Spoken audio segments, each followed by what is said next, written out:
tere taas kõik kanali jälgijad. Täna lähme siis püüdma ühele metsajärvele haugi ja ahvenat. Põhirõhu paneks siis täna haugile, et ei olegi sellel talvel õnnestunud teda veel sportlike vahenditega jahtimas käia. Püüame siis täna suurtemate põiklantide ja proovime ka viiplantidega püüda.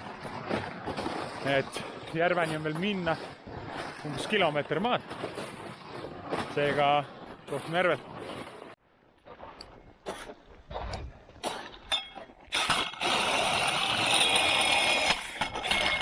Hakkame siis kala otsima.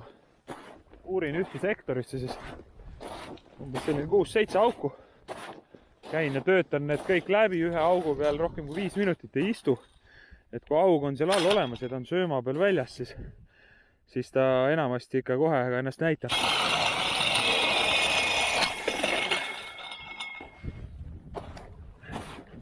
Kasutan ka siis augipüügil natuke suurema diameetriga puuri.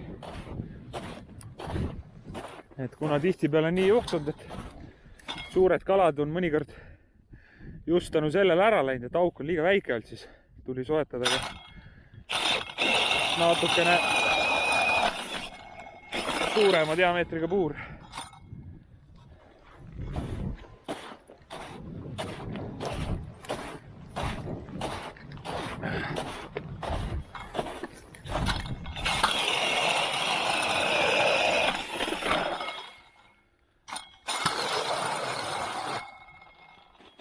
Nii, lähme võtame rida ja hakkame proovima. Nii. Esialgu proovin siis sellise rapala jigging wrap mudeliga. See on siis 7 cm pikk. All on ka nii-öelda värvikolmik. Et see värv on siin järvel ennast hästi näidanud.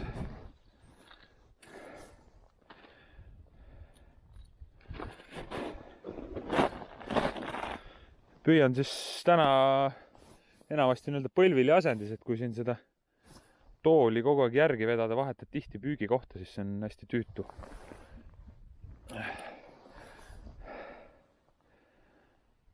Et sellised põlvekaitsmed on siin all ja siis on nagu hästi mugav püüda. No nii. Nagu ikka siis õigel hetkel kaamera ei käi. Tabasin siis esimese mõõduaugi. Võtame tal selle. Nii tundub, et siin peab vist poisil ilusti suu lahti tegema. Ahah, juba jõudis ise teha.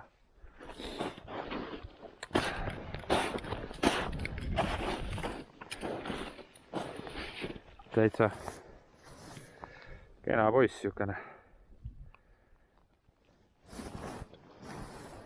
Selline 55-60 senti. Aga täna ma siis nii-öelda söögiks ühtegi võtta ei plaani, et haugi söön üldiselt üldse väga vähe. Vahest arva, siis täna on ainult püügimõnu. Mine.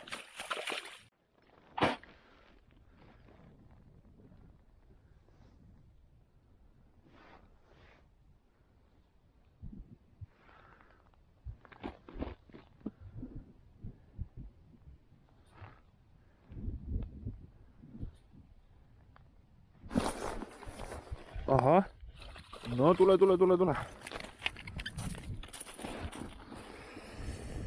Aga jälle väike.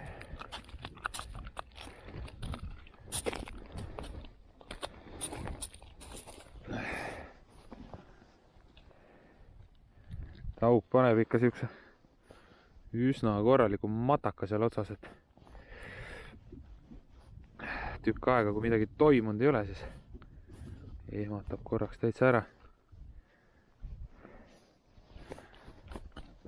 Eelmine kord tuli siis ühest ja samast august 2 tükki. Paneme selle igaks juhuks kuskile siia natuke kaugemale. no nii läks. Ja proovime samast august veel.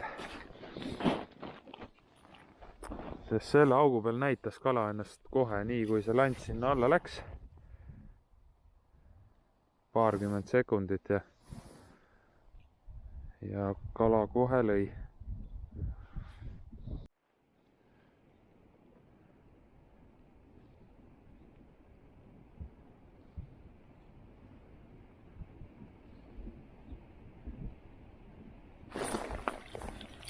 No nii, tuleb mõõdus kala kindlasti. Hopsti. Ilus. Ilus. Oi, keegi on teda näost päris kõvasti purenud, et päris sügavad lõikehaavad on näost poisil.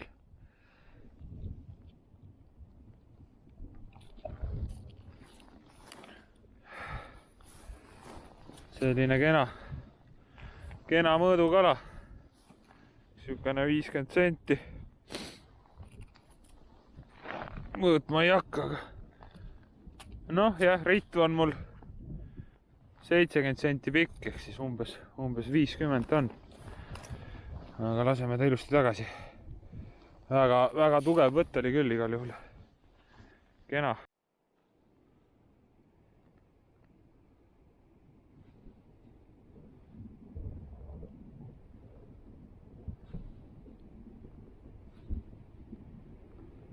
Nii, keegi nüüd pani landile päris tugeva matakaga nagu oleks mööda pannud. Ma siis nii-öelda tõssin kalal nii-öelda landi nina eest ära, vaatame äkki suudame uuesti pöördesse ajada seal all jälle kala. Äkki tuleb uuesti.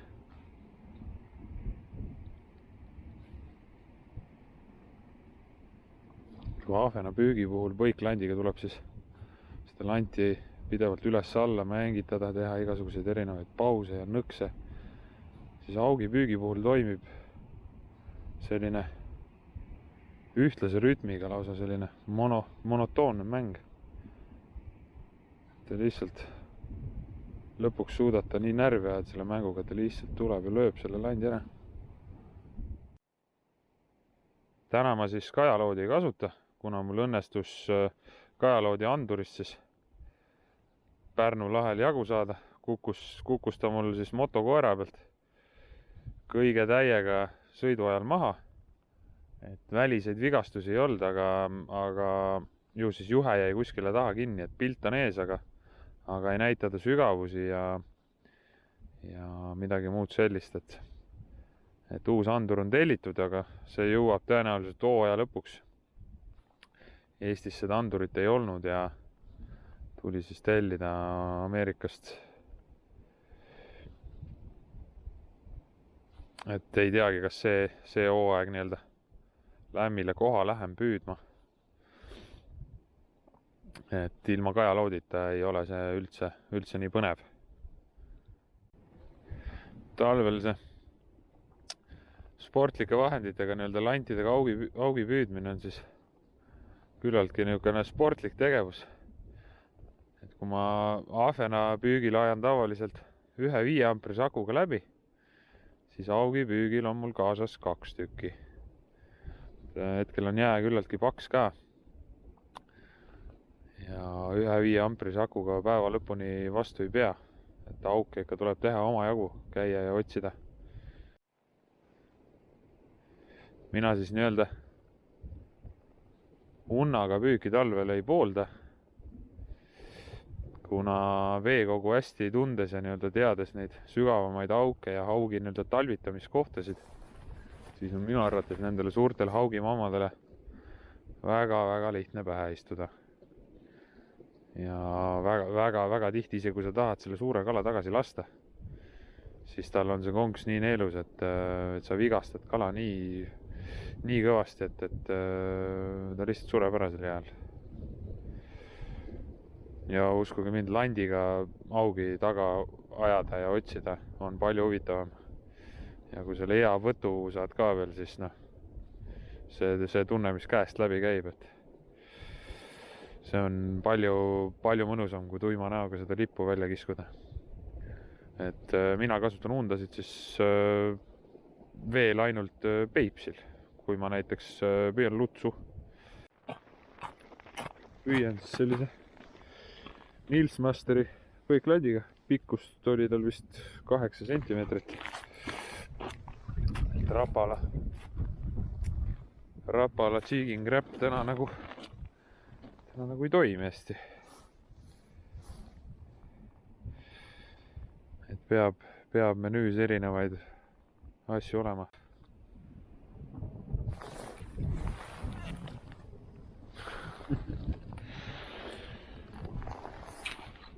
Selline ahven siis. Kohe vaatame, palju ta landist pikem on. No 2-3 senti on võib-olla. Aga nagu näha, siis talle see värvikolmik seal all väga meeldis, nii et ei suutnud vastu panna. Lõunatund on käes ja vahepeal peab isegi sööma. Et tänaseks lõunaks on siis kartulipuder ja peekon, täitsa meie oma Eesti toode. Et selline nagu kosmonaudi söök natukene, aga väga maitsev. Selle jaoks on vaja siis 70–100 kraadist vett. Oleks võinud termosega kaasa võtta, aga hommikul tuiskasin kodust nii kiiresti välja. Polnud mahti. Aga ei ole hullu, see vesi keeb siin kõigest paar minutit. Nii, vesi on nüüd kenasti keema läinud. Ühtlasi tahtsingi selle priimuse siis nii-öelda seda tuulekindlust testida, et täna lõunaks keris siis päris kõva tuule ülesse. Selline 10 meetrit sekundis ja nii-öelda teeb oma tööd väga hästi. Keerame gaasi kinni ja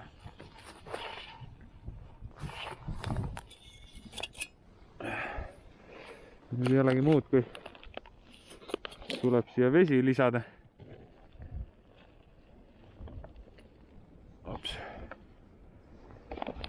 Paneme selle paki kinni ja ootame, mis siin peal kirjas oli, 9 minutit. Siis peaks nii-öelda roog valmis olema.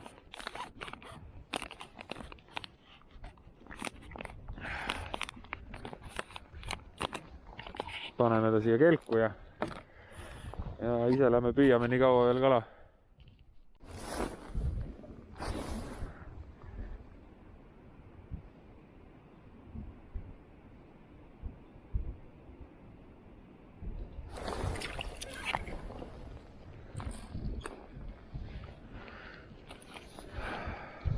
Ahvenad on täna ikka väga suured. Meeletu lihtsalt, mingid 10 sentimeetri pikkused. Ja tulevad siis sellise suisuahvena peale. Aga kuna siin kalda ääres seda sellist väikest ahvenat palju on, siis see suitsuahvena värv ka tihti peale siin hästi augile toimib. Toitub ta siin enamasti sellest väiksest ahvenast. Nii vaataks, kas vahepeal on siis söök valmis saanud. Mis need nägud on?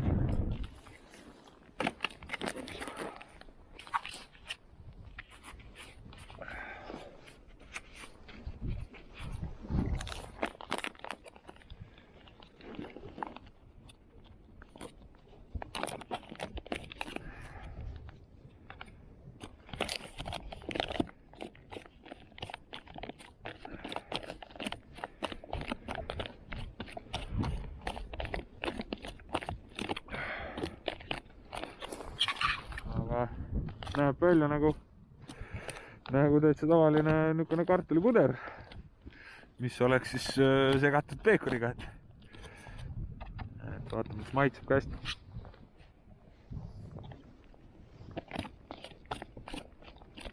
Täitsa hea, jah.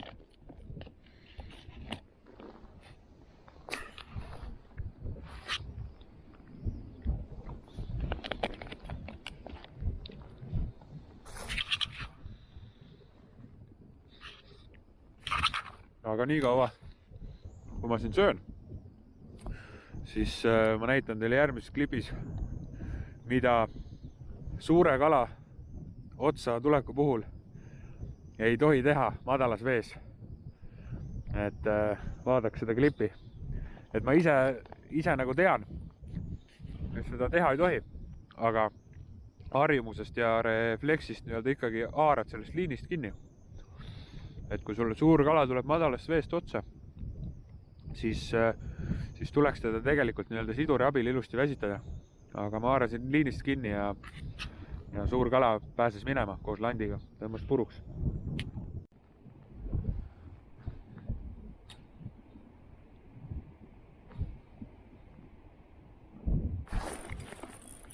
Oho, no nüüd on suurem kala. Nüüd on suurem kala. Oi, tõmbas puruks. Mine perse. Täitsa.